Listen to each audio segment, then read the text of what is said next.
lost. Desegregation was always done in terms that benefited the white power establishment. Broke you down, would take your best to make us strong and eliminate the competition. For decades, historically black colleges and universities were a haven for African-American players, particularly Southern black players who weren't allowed to play for schools like Alabama, Florida, or Texas.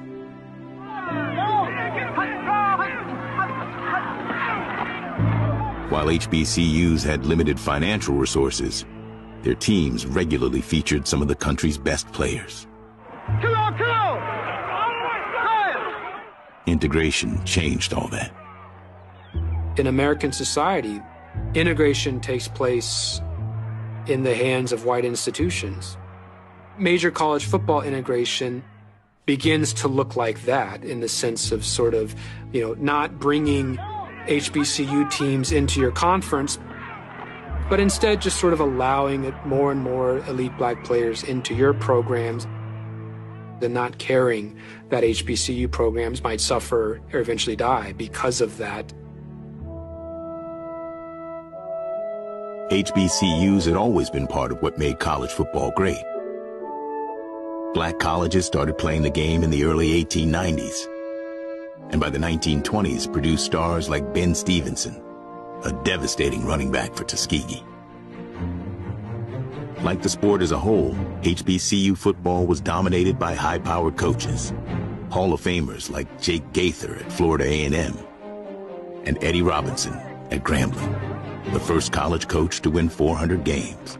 In order for us to have success, you got to put strength on strength and let weakness go to hell. Now, this is what you're going to have to do. And they were able to draw on an immense pool of talented players. Let's get off. Let's get off. When you're talking about historical black college, they never got to do that they so rightly deserve. You can't tell me the players that we had to come out of the historical black schools was not better or as good as the guys back in those days who was thought of as Heisman Trophy candidates. By the 1960s, it was impossible to ignore how good HBCU football had become. In 1963, the Kansas City Chiefs took Grambling's Buck Buchanan with the first pick in the draft. And over the next 15 years, more than 500 HBCU players were drafted, including some of the best players in pro football history. Alabama, all the schools in the Southeastern Conference who were saying that, blacks weren't good enough to play, which is why Grambling was loaded, why Texas Southern was loaded, why Prairie View was loaded, why Tennessee State was loaded. The first time that ball is snapped, you got to knock hell out of him and let him know one thing, that, boy, you gonna be in trouble this evening.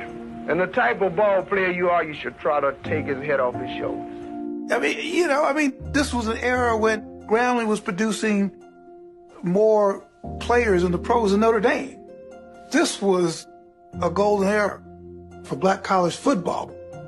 In 1968, HBCU football felt poised to cross over into mainstream prominence, and Grambling and Morgan State ventured up north for the first time to play a game in the country's biggest market and most famous stadium. I was one of 3 freshmen who made the Morgan State football team. And this was like a huge deal. To go to Yankee Stadium, my first college football game, we went through Harlem, and it was just a whole thing. And you got to remember 1968, Dr. King got assassinated. There were like riots everywhere. This was that time, everything, whether it was a football game, everything was about race. And it flowed into everything you did. So we all knew that there was more at stake. And I remember we went out there for pregame warm-ups. And there was people just coming in, it was just milling in. Big Yankee Stadium was kind of empty. And so we said, oh man, okay, well, what's this about? But it was still just a big deal just to be there. Then we went back inside, you know, to put our stuff on and all that. And then it was time to go out. And I remember going out, and all of a sudden, the place, there were 63,000 people there, and it was unbelievable. There was like the Grambling band, the Morgan band, and when we came out, the place went nuts. And none of us had ever seen these many people before.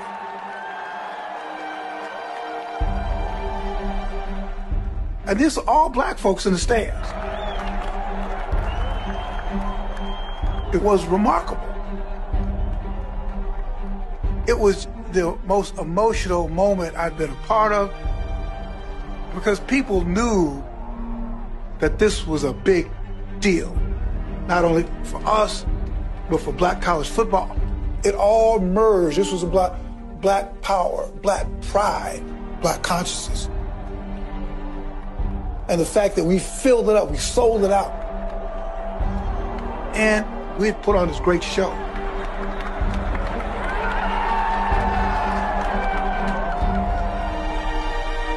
But just as HBCU football was finally getting its moment in the sun, the foundations of its success were about to be eroded by desegregation. We talk about this celebration of the Morgan Grambling game and how great it was because all this talent was on display. Well, that was great, but it also became a problem, and that became, you know, the beginning of the end of this sort of black dominance. Tell the back where he's going, Jim. Let's go. All right, let's go. All right, come on. Hurry up. And all these great players we kind of had to ourselves, now all of a sudden you began to be recruiting against institutions that you really couldn't really recruit against, all these big white institutions. Rutley, outside to Nathan. He scores! By the end of the 1970s, the starters on Bear Bryant's formerly all-white Alabama team were 40% black, and he'd won 3 more national championships. By 1979, the handwriting was on the wall. It was over. The more the previously all-white schools integrated, the less the top black players across the country were drawn to HBCUs. The era of great HBCU football was done. Since the decline of HBCUs, college football has come to be dominated by formerly all-white schools of the South. 12 of the last 13 national champions are from the South. And the irony is, it's all been accomplished with players they resisted allowing in for so long. It's going to be black labor, white wealth. We're going to take your best, your most valuable people, and put them into our institutions to make us stronger, and at the same time, make yours crumble. And that became the model of integration. All we're asking you to give it what you got and try to do what we know how to do. Now let's get after it. Come on.